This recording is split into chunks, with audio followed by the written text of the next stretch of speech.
Donc voilà, on se retrouve là pour la partie 2. Enfin, en direct là, pour voir un petit peu ce que ça donne. Alors du coup le masque,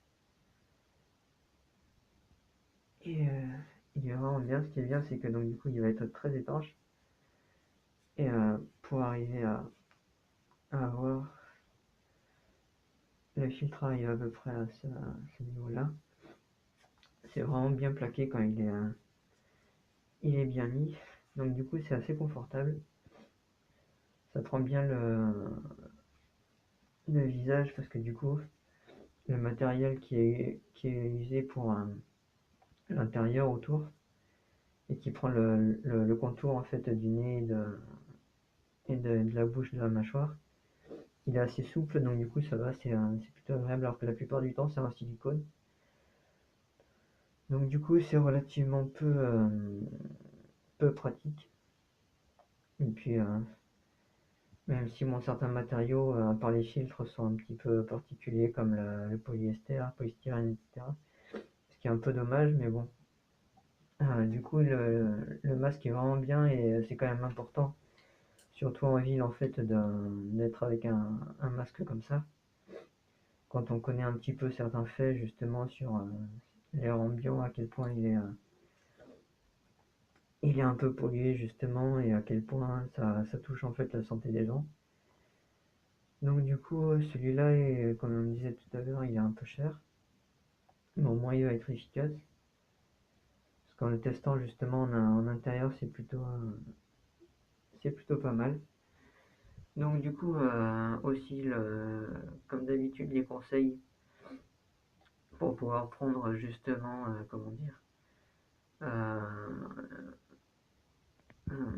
ce genre de masque et respirer bien respirer constamment en fait. Ouh, un peu fatigué. Bon du coup pour reprendre, c'est très simple en fait dans la plupart des masques et la plupart du temps. Le truc c'est que ces masques là ils peuvent faire comment dire un appel d'air, un effet d'aspiration. Donc ça va complètement en fait plaquer le masque en fait sur la peau, alors que là ça va en fait, c'est tranquille. Euh, Vu que c'est des matériaux qui sont justement assez respirants, qui laissent bien passer l'air. Donc ensuite, euh, de ce côté-là, il est plutôt pratique. Euh, un autre truc aussi à savoir, c'est que justement pour la respiration, comme parlé en fait précédemment dans les vidéos en fait sur la respiration et autres méthodes en fait, là ça va être vraiment très important parce que du coup si vous respirez très rapidement aussi, euh, dans un sens, le truc c'est que outre l'effet d'aspiration, ça va faire énormément de buée et la valve par exemple au bout là, le truc c'est qu'elle peut très facilement s'ouvrir et donc du coup laisser quand même en partie un peu d'air passer. Alors que au contraire, si justement en fait on se met à respirer le plus lentement possible, comme c'est expliqué en fait dans les vidéos précédentes, ce qui est vraiment important à savoir, c'est que justement en fait le fait de se concentrer en fait à maîtriser la respiration, d'inspirer le plus longtemps possible, le plus lentement possible, et donc inspirer en faisant gonfler le ventre, expirer en rentrant le ventre, et ensuite de se concentrer en fait en regardant en devant aussi pour garder aussi cette concentration et cette maîtrise du corps, cette force d'esprit aussi. Ce qui est bien, c'est que ça va parfaitement permettre en fait aussi de tout le temps respirer très très lentement. Donc ça évite en fait ces petits troubles en fait au niveau du masque, au niveau de l'effet ventouse en fait que ça peut faire, ou ce genre de truc, ou la valve. qui peut s'ouvrir en fait si le flux d'air justement que l'on dégage s'ouvre très facilement. Donc déjà ça permet ça aussi. Et notamment aussi d'être tout le temps alerte en fait sur tout ce qui se passe toujours autour et à l'intérieur aussi du corps, d'être alerte sur en gros l'état de santé dans lequel on est. Donc du coup par exemple sur le ressenti, ce qui est important, c'est que ça va toujours amener à permettre de ressentir à quel point tout ce que l'on sent, tout ce que l'on respire, tout ce que l'on mange, tout ce que l'on voit, tout ce que l'on pense, tout ce que l'on entend, etc. va être positif ou négatif, neutre, et donc du coup aussi pour se diriger instinctivement en fait justement par tout ce qui est bon pour la santé, et sur le corps comme sur l'esprit. Donc voilà, c'est un petit peu tout. Ce masque est donc du coup assez bien, et puis les mouvements sont très faciles. Ça, ça permet de bien mouvoir la tête. Ça, c'est une des qualités qui est quand même assez primordiale, surtout quand on est à vélo ou au concours par exemple. Là. Sur la concours par exemple sur les endroits habituels ou autres. Et comment dire, surtout en ville en fait, c'est vraiment très très important. Parce qu'encore à la campagne ou dans les forêts, etc., tous les endroits qu'on peut voir en fait, c'est un, c'est un petit peu, c'est un peu particulier. Euh, en général, dans les endroits excentrés des villes, c'est quand même bien. On est relativement très très peu en besoin de ce genre de masque, même si la pollution avec l'air, en fait, ça s'atténue et ça se disperse très loin. Le truc, c'est que c'est quand même très très concentré, surtout au niveau des villes. Donc du coup, en fait, c'est ça qui est bien, en fait, c'est que justement, ça permet en fait de pouvoir un minimum tout le temps respirer un minimum d'air pur. Et donc du coup, voilà, c'est une, des, une des rares choses à faire quand même en ville assez importante. Parce que du coup, le truc, c'est que on peut se poser la question, par exemple, sur le fait de prendre une voiture électrique ou prendre une voiture à essence. Le truc, c'est que les voitures à essence, en fait, le truc, c'est que ça va tout le temps, en fait, générer une pollution qui va être constante au niveau des villes, et certaines études sont faites. Par exemple, il faut savoir que en ville, rien qu'en respirant la pollution, c'est comme si on respirait en fait constamment euh, quasiment l'équivalent de 2 cigarettes par jour. Vous imaginez? Donc au niveau du cancer, etc., la pollution, c'est une des troisièmes causes en fait en, en France, normalement, selon les études. Donc du coup, c'est super important de voir à quel point c'est bon pour la santé, au moins un minimum, de garder ce genre de masque en ville. Et bon, parfois aussi un peu à la maison, quand des personnes font usage par exemple de tout ce qui est gazinière, four, cigarette ou autre, même en dehors. Hein. Et ce qui est bien, c'est que ça permet de tout le temps un minimum rester en bonne santé, parce que personnellement, la pleine santé, là, c'est juste en fait tout ce qui se passe justement en fait au niveau de la pollution, etc., qui continue à perturber un peu la santé. Et donc du coup, avec ce genre de masque, ça s'arrange. Même si, bon, personnellement, vous avez rajouté un petit peu de coton bio ou de chanvre en tissu autour de ce polyester. Question de santé au niveau de la peau, de sensibilité. Et donc du coup, voilà, c'est quand même très efficace, et j'ai quand même gardé ce genre de masque. Parce que c'est vraiment très important justement pour la santé en ville.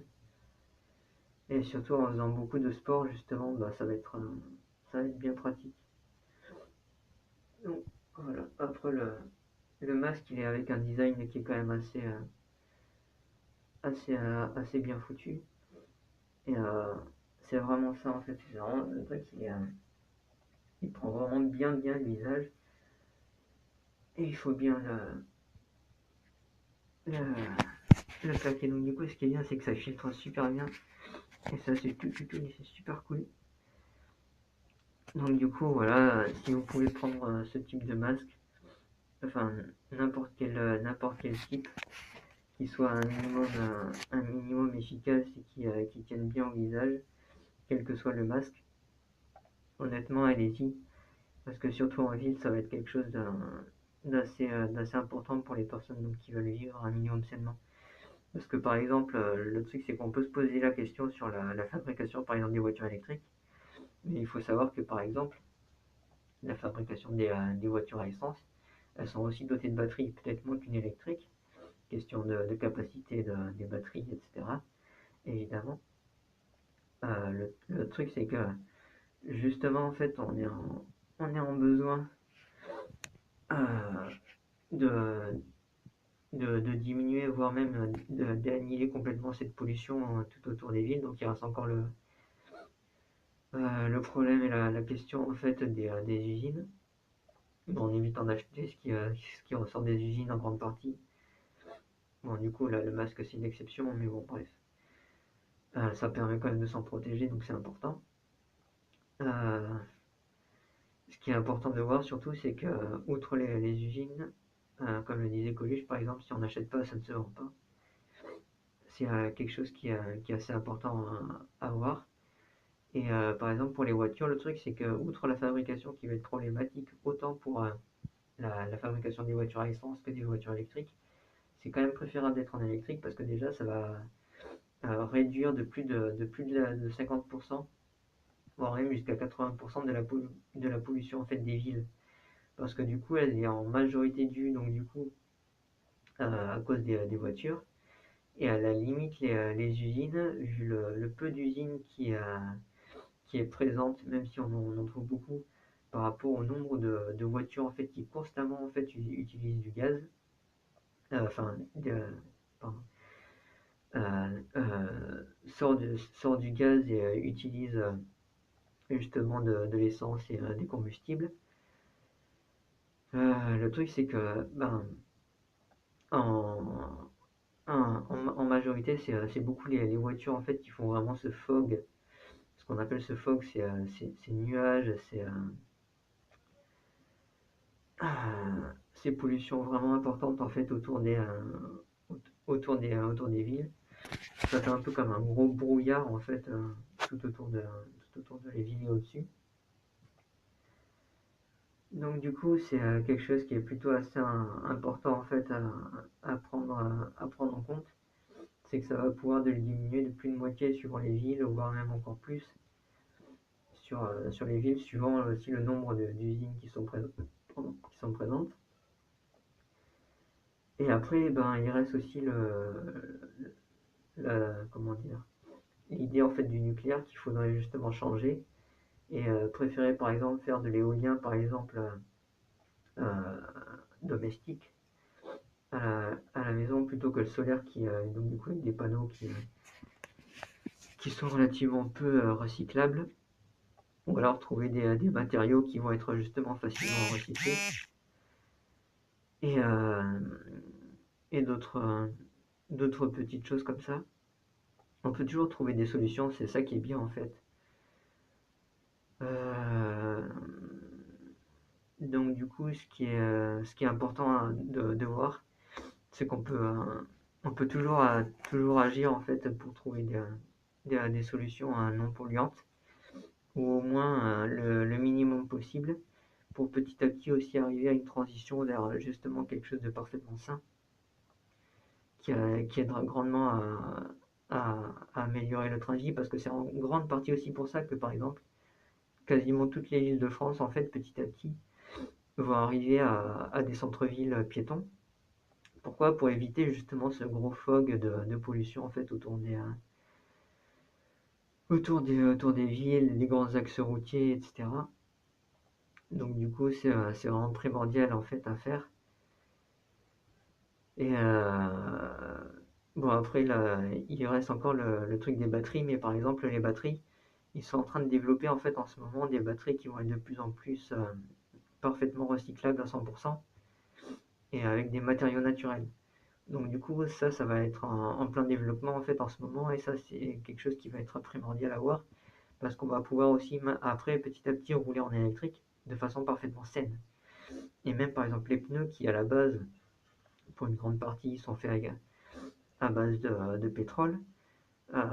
Il existe donc du coup par exemple des alternatives végétales comme le latex DVA ou ce genre de choses qui peuvent être très bien, très utiles en fait pour ce genre de, de matériaux et de fabrication, etc. Donc du coup c'est assez important de voir aussi toutes les solutions que l'on peut trouver à chaque fois, à chaque petit truc que l'on peut faire pour améliorer certaines choses. Donc voilà, il reste toujours certaines petites problématiques parfois, mais les solutions existent, elles sont là. Elles sont aussi importantes et elles sont très faciles à faire quand on réfléchit un petit peu. C'est juste qu'il faut se donner des moyens, apprendre aussi à faire partager en fait ce genre d'informations. Et donc du coup, ce qui est important de voir aussi, c'est que justement en fait en agissant chacun en fait un minimum en fait sur plusieurs choses. Par exemple, prendre une poubelle quand on marche, ramasser certains détritus, notamment par exemple le plus important en forêt ou ce genre de choses. Ou encore par exemple euh, des petites solutions pour reboiser un petit peu les espaces verts, de mettre par exemple en germination des graines, des pépins en tout genre, etc. pour aller les planter en nature, ou avec ce qu'on appelle par exemple les bombes de graines. Bon, après, le terme bombe est un peu péjoratif à la base, mais quand on sait à quoi ça sert, c'est quand même pratique. C'est quand même juste des graines avec du terreau, enfin du compost et de l'argile autour, que l'on lance en fait dans la nature. Ça va permettre en fait de faire pousser justement certaines plantes. Et c'est ça qui est vraiment bien justement. Donc du coup, ce qui va être important, c'est de voir toutes ces petites solutions qui peuvent être faites. Et en attendant d'arriver à une planète vraiment parfaitement saine, c'est aussi ce qui est bien, c'est que on peut tous agir sur des petites choses comme ça pour améliorer un petit peu le train de vie. Et donc justement, par exemple, pour tout ce qui est en rapport avec l'air ambiant dans les villes, par exemple, ben, du coup, se sevrer de la cigarette, par exemple, agir sur la pollution, par exemple, plutôt en marchant, en prenant le vélo, parce que la plupart des transports en commun utilisent quand même du gaz au lieu, par exemple, de l'électrique. Ça aussi, ça va être quand même assez important à voir. Donc, un petit conseil, essayer de vivre sainement le plus possible et surtout aussi de façon saine psychologiquement parlant, parce que c'est bien de toujours se diriger vers quelque chose de sain et de positif, mais de toujours s'assurer de façon objective en fait que c'est parfaitement sain, autant pour le corps que pour l'esprit, et de voir à quel point aussi c'est logique sur ce qui est ça en fait, parce que du coup, le truc c'est que beaucoup de personnes parfois s'obnubilent un petit peu sur certains trucs, comme le gluten par exemple, ou les céréales, les légumineuses, ce genre de choses. Mais par exemple, il faut savoir que tant que c'est cru, ça peut être consommable à certaines conditions, comme en parlant dans des vidéos précédentes sur l'alimentation. C'est que si vous les faites tremper et que vous les faites germer, Le truc, c'est que tous les antinutriments qu'à la base on enlève avec la cuisson, bah, ça part quand même aussi. Et ça peut même être facilement aussi en fait assimilable avec la fermentation. En dessous de 34 degrés, donc en général plutôt jusqu'à 30 degrés un maximum, parce qu'à partir de 34 degrés, c'est la fermentation alcoolique qui se forme. Et donc du coup là, c'est un petit peu problématique pour la santé. Alors que si on reste en fermentation lactique, le truc c'est que ça va être un petit peu préférable. Après, on peut aussi, comment dire, faire de la euh, faire de la germination et puis de la conservation par exemple par le sel. Parce que trop de fermentation en fait au niveau du ventre, ça peut troubler un peu les intestins. Et en général, justement, on évite les gaz intestinaux, donc il faut voir un petit peu ça au niveau ressenti, tout ce que ça apporte. Donc, euh, donc voilà, c'était un petit peu tout. Et voir du coup si d'autres choses vont être partagées. C'était Guanine. Et à plus tard sur une nouvelle vidéo, les petits loups.